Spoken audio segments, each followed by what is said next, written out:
Misteri abadi, benarkah Nabi Khidir masih hidup? Assalamualaikum warahmatullahi wabarakatuh. Sahabat satu pesan, pernahkah terlintas di benak Anda, benarkah Nabi Khidir masih hidup hingga hari ini? Pertanyaan ini bagai teka-teki abadi yang memicu perdebatan sengit di kalangan ulama dan bahkan kita sendiri, orang awam. Ada yang bilang beliau masih bernapas. Ada pula yang percaya beliau telah wafat. Tapi, tahukah Anda, ada satu riwayat yang menyebutkan rahasia di balik umur panjang beliau. Kisah ini bukan sekedar cerita biasa.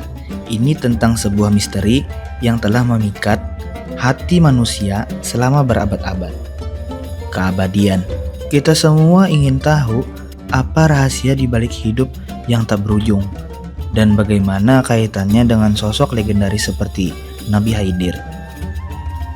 Kita akan menyelami lebih dalam tentang Ainul Hayat, atau yang sering disebut manusia Fountain of Youth, telaga kehidupan yang konon mampu memperpanjang usia manusia hingga abadi, bahkan mengembalikan kemudaan. Konon, hanya dengan satu tegukan saja hidup akan kekal. Kita juga akan menelusuri jejak sejarah dan riwayat-riwayat yang mengelilingi misteri air kehidupan ini. Mari kita mulai perjalanan ini dengan sebuah riwayat yang menceritakan bahwa sebab umur panjang Nabi Khidir alaihissalam adalah karena meminum air dari telaga yang disebut sebagai Ainul Hayat. Menurut beberapa ahli tafsir dahulu, Ainul Hayat adalah air kehidupan yang bisa memperpanjang usia manusia. Barang siapa yang meminum airnya, walau hanya satu tegukan saja, mereka hidupnya akan abadi. Ainul Hayat ini juga sering disebut sebagai Fountain of Youth, yang barang siapapun yang meneguknya, maka dia akan kembali muda. Inilah air atau telaga yang keberadaannya masih misterius. Berdasarkan catatan sejarah, ada seorang raja yang bernama Fernando II de Aragon, atau terkenal dengan nama Raja Ferdinand I. Nah, Raja Ferdinand ini sebagai penganut Katolik, dia mempercayai akan keberadaan Fountain of Youth. Dia mempercayai itu berdasarkan apa yang tertulis dalam kitab dan manuskrip-manuskrip kuno yang dianggapnya hal tersebut tidak mengada-ngada. Akhirnya, pada suatu hari, Raja Ferdinand II mengutus seseorang penjelajah yang bernama Ponce de Leon untuk melakukan ekspedisi mencari letak Fountain of Youth atau Ainul Hayat. Ponce de Leon juga merupakan seorang ahli sejarah yang berkebangsaan Spanyol dan diperkirakan lahir pada tahun 1474 Masehi. Lalu di bulan September tahun 1493, Ponce de Leon ikut terlibat dalam sebuah ekspedisi besar yang dilakukan oleh Christopher Columbus. Ekspedisi besar ini diikuti oleh 1.200 pelaut, kolonialis, dan ratusan prajurit. Nah, sebagai seorang penjelajah samudera, Ponce de Leon memiliki cita-cita untuk hidup abadi. Karena itu, dia begitu antusias dalam pelayarannya kali ini. Sebelum pelayaran besarnya ini, Ponce de Leon diangkat menjadi gubernur di Puerto Rico. Di saat dia menjabat itulah tersebar isu di masyarakat di wilayah kekuasaannya tentang adanya sebuah pulau di wilayah barat yang memiliki air mancur dengan khasiat memberi kemudaan dan bisa hidup abadi. Air mancur atau telaga itu konon juga mampu mencegah proses penuaan bagi siapa saja yang mandi atau minum airnya. Isu tersebut pun sampai di telinga Ponce de Leon. Tanpa berpikir panjang, dia pun ikut rombongan Christopher Columbus. Setelah beberapa waktu melakukan perjalanan panjang, rombongan Ponce de Leon sampai di sebuah pantai asing tahun 1913. Pantai itu benar-benar misterius karena sebelumnya belum pernah dipetakan oleh penjelajah manapun. Pesisir pantai itu ditutupi hutan yang lebar serta tercium bau bunga yang sangat wangi. Pendaratannya kali itu di kemudian hari disebut dengan nama Pascua Florida, dan pulau di mana dia singgah itu kemudian dinamakan Florida. Wilayah tersebut juga akhirnya diklaim oleh Ponce de Leon sebagai daerah dari kekuasaan Spanyol. Selama di Pulau Baru tersebut, Ponce de Leon bersama ABK-nya melakukan penjelajahan darat sembari mencari telaga keabadian. Jadi, beberapa kali di pulau itu dia menemukan beberapa telaga. Karena terlampau percaya dengan isu tersebut, dia akhirnya mandi dan minum air di semua telaga yang dia jumpai. Namun, ternyata tidak ada satupun dari telaga yang dia temui itu merupakan telaga keabadian. Ponce de Leon pun akhirnya meninggal pada tahun 1521 di Havana, Kuba. Sebelum penjelajahan Ponce de Leon mencari telaga keabadian, beberapa abad sebelumnya, yaitu sekitar abad ke-5 sebelum Masehi, ada seorang raja saleh yang sangat terkenal di dalam Islam, yaitu Zulkarnain. Raja Zulkarnain atau artinya pemilik dua tanduk yang bisa diartikan sebagai raja penguasa barat dan timur. Banyak yang mengaitkan Zulkarnain sebagai Alexander the Great. Makanya sering disebut sebagai Iskandar Zulkarnain karena nama Iskandar sama dengan artinya dengan Alexander.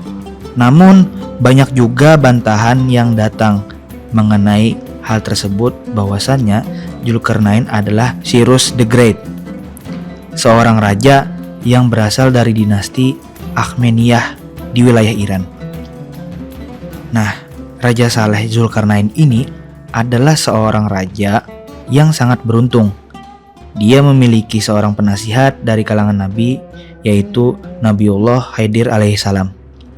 Ada sebuah riwayat dari At-Tabari dari Imam Ali. Suatu hari, Raja Zulkarnain bertanya kepada malaikat yang bernama Rifail. Ia bertanya, apakah ada cara supaya manusia bisa hidup abadi? Kemudian malaikat Rifail memberitahu tentang keberadaan telaga Ainul Hayat yang mampu memberikan kehidupan yang abadi. Dengan pengetahuan tersebut, Raja Zulkarnain membawa beberapa pasukan terbaiknya untuk menjelajah dan mencari keberadaan telaga Ainul Hayat. Hal ini ia lakukan bukan semata-mata untuk kepuasan nafsu duniawi, melainkan supaya ia bisa beribadah kepada Allah Subhanahu wa taala sampai hari kiamat. Dikisahkan oleh malaikat Rifail bahwa letak Ainul Hayat berada di tempat tergelap di bumi sekaligus merupakan tempat terbitnya matahari. Dalam pencariannya butuh 12 tahun untuk Raja Zulkarnain dan pasukannya menemukan lokasi tempat terbitnya matahari tersebut.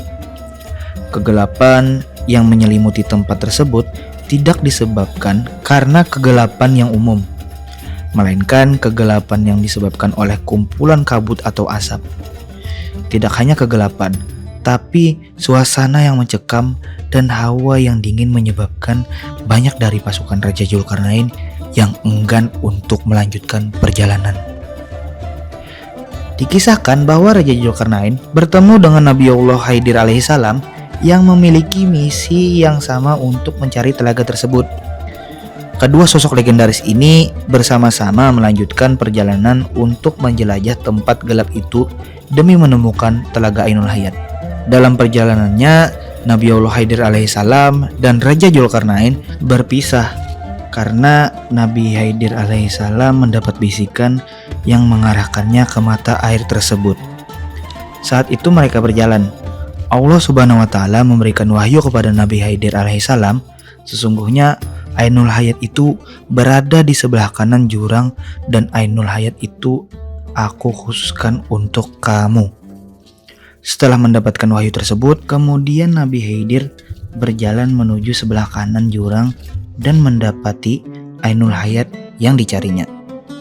Nabi Khidir melepas pakaiannya dan menuju Ainul Hayat tersebut untuk mandi dan meminum airnya.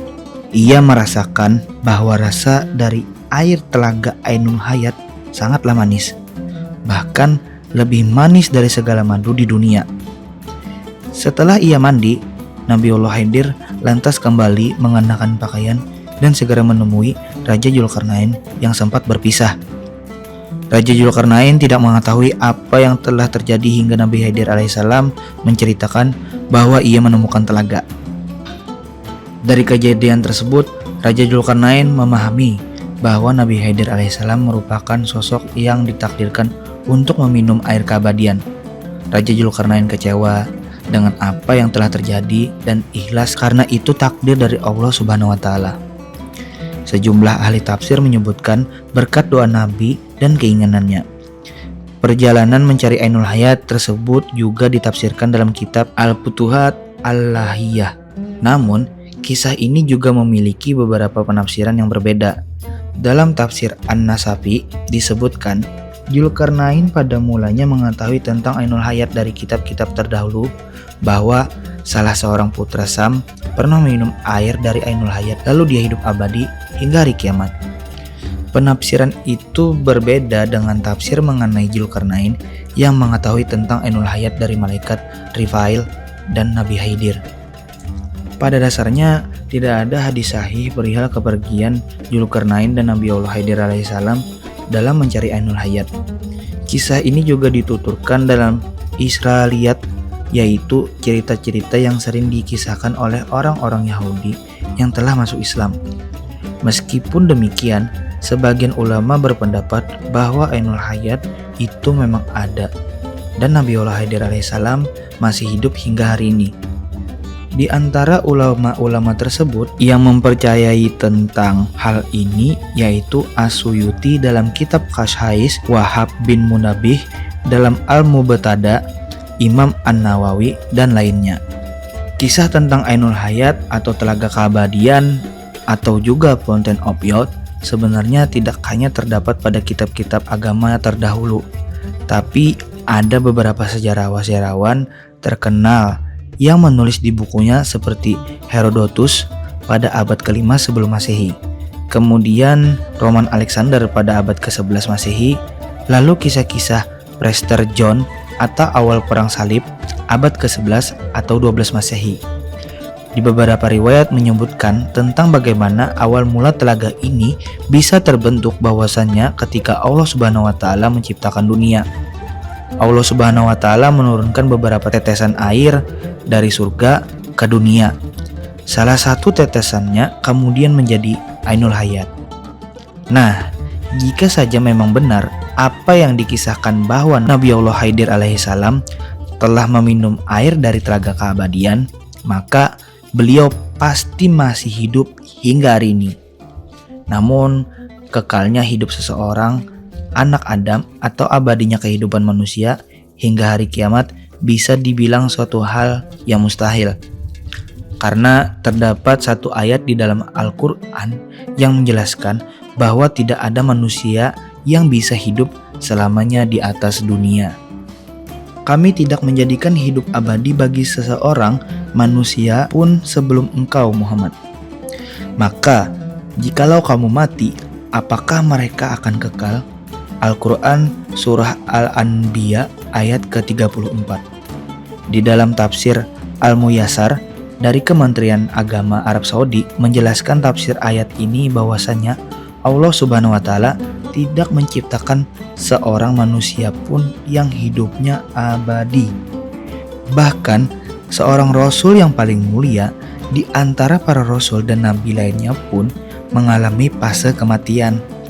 Ini adalah sunnatullah bagi manusia keturunan Adam. Ayat ini termuat satu dalil bahwa Nabi Khidir telah wafat karena ia adalah manusia. Semoga kisah ini bermanfaat. Lebih dan kurangnya mohon dimaafkan, yang benar datangnya dari Allah Subhanahu wa taala. Terima kasih telah menonton video ini sampai habis. Jangan lupa untuk klik tombol like jika kalian menyukai video ini. Tinggalkan komentar dengan saran konten tentang apa lagi yang ingin kalian dengar. Subscribe channel ini agar kalian tidak ketinggalan setiap kali kami mengunggah konten menarik lainnya. Sampai ketemu di kisah-kisah selanjutnya.